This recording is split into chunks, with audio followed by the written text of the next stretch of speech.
On Hatteberg's People, a special two-part report from Goddard to Ghana, a woman's journey. Last month, I traveled to Africa following the story of Medj Owen, a doctor and former Goddard resident, as she makes her mark on the world stage, helping birthing mothers and their babies. Now in Kansas, Ghana is a half a world away on Africa's west coast. Oh, we sometimes see the human tragedy that unfolds in many countries there, but we seldom as individuals do anything about it. It's so far away and we say, what could we do anyway? Well, Medj Owen could have said the same thing, but she didn't. The third world was called.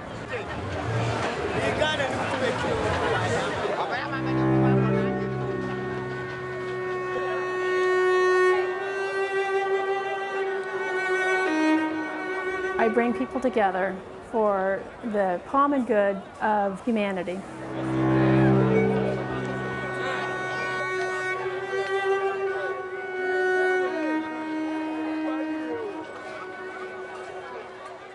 I had this strange dream or passion, even as a young girl, that I wanted to come to Africa.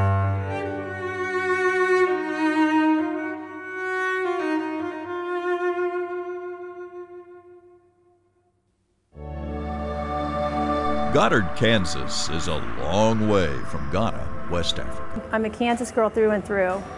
But it's here where Dr. Medj Owen grew up. I'm very close to my family. Her parents still live here, and it is Kansas where she received her medical degree. I think it's those deep roots that have really helped me grow. But now her work is a world away to developing countries like Ghana. It's like the piercing of my heart that tells me that this is where I need to be at this time. People are so used to death, it's just been all around them. Dr. Owen is a professor of anesthesiology and obstetrics at Wake Forest University School of Medicine in Winston-Salem. Through her travels and personal experience, she found that healthcare for women in third world countries was crying for intervention. The reality is, in countries like Ghana and most of Africa and most of Asia, death during birth is a reality.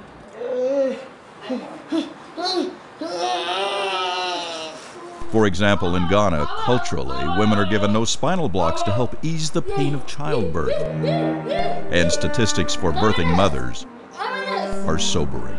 In America, a woman has a 1 in 5,000 chance of dying having a baby. Here in Ghana, the chance is 1 in 50. And in other African countries, that statistic is even worse. Many women come into the labor and delivery process fearing for their very lives, which is a common reality. Healthcare here is, and in many parts of Africa, is as if it was 100 years ago in America.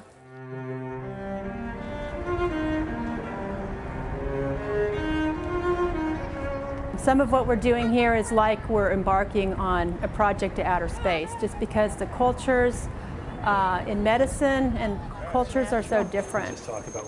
In response to what she sees as a growing and unfulfilled need, Dr. Owen founded a nonprofit humanitarian organization called Cabela, dedicated to helping birthing women and their babies survive. We are trying to build up a model that then can be used in other key facilities throughout this country, and I hope one day will be a model for all of Africa.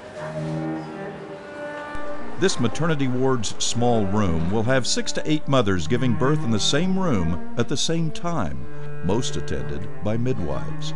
Babies aren't even given a name until they're about a week old, and part of that is because many babies don't survive. Culturally, there is a long way to go.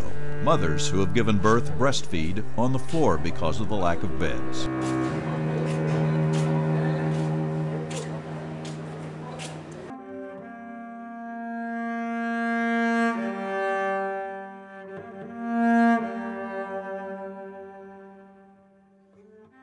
It's tiring, but it's where I should be. There's no doubt about it. And each time I come, there's emotional difficulties, but I know that it's what I'm supposed to be doing.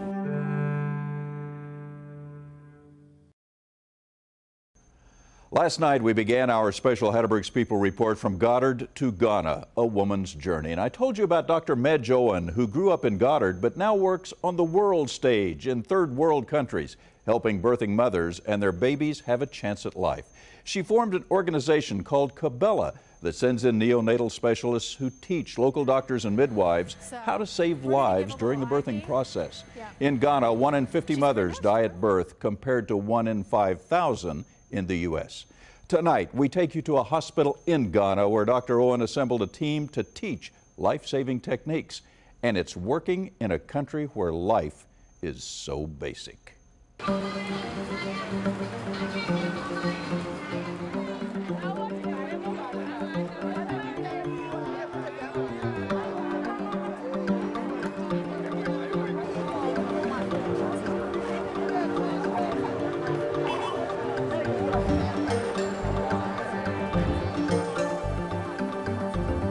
Each time I come, the reception, the relationships, the friendships, they just continue to grow deeper and deeper. So I feel like I'm actually part of the fabric of this culture now.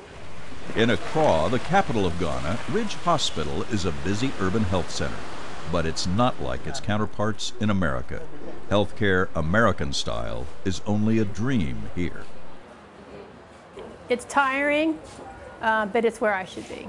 Dr. Owen has set up medical education programs in Turkey, Croatia, the Republic of Georgia, and here in Africa. When I walk down this labor ward, when I come to this hospital, I consider those patients as my patients, treating a woman as if she's my sister. Her specialty is anesthesiology, and on this day, she and team member Dr. Richard Smiley of Columbia University in New York are helping Bridget, a Ghanaian older mother who has had several miscarriages and is hoping for a successful C-section.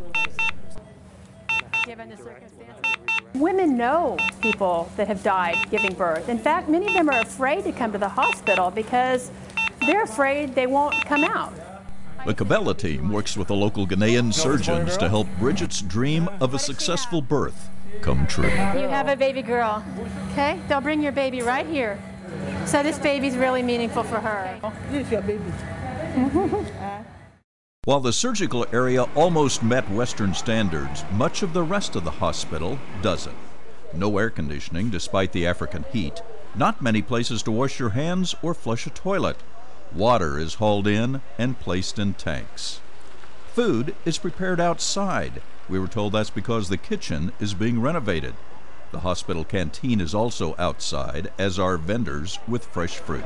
We don't do something because it's easy, but it's because it's worthwhile. And it doesn't matter how difficult it is. If it's worthwhile, then we should strive for that. Yet, with these stark realities, the Ghanaian medical staff makes the most of what they have. And they do make a difference. They teach me how to survive. In the midst of their day, an emergency. Is that really her blood pressure? A mother's life is in jeopardy. What's about to say? She's had a seizure.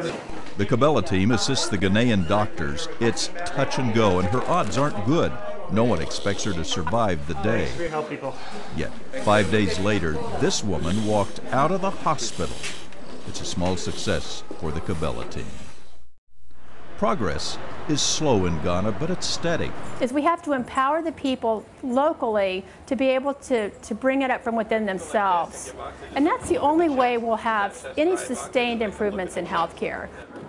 Because of KABELA, computers are being installed for the first time.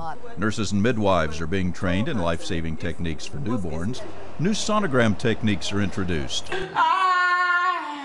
But it is here, in the maternity ward, where you hear the need.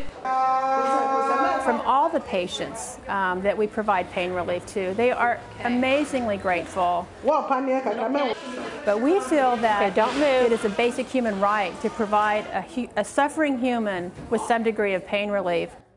Okay, we're done. She was pain-free for the second half of her labor and delivery, and she said this was the best labor experience that I've ever had. Here comes baby. Here comes your son. It's a long way to Africa, but the bridge to help humanity is short. Dr. Medj Owen makes that trip one baby and one mother at a time. You know, we take this for granted at home.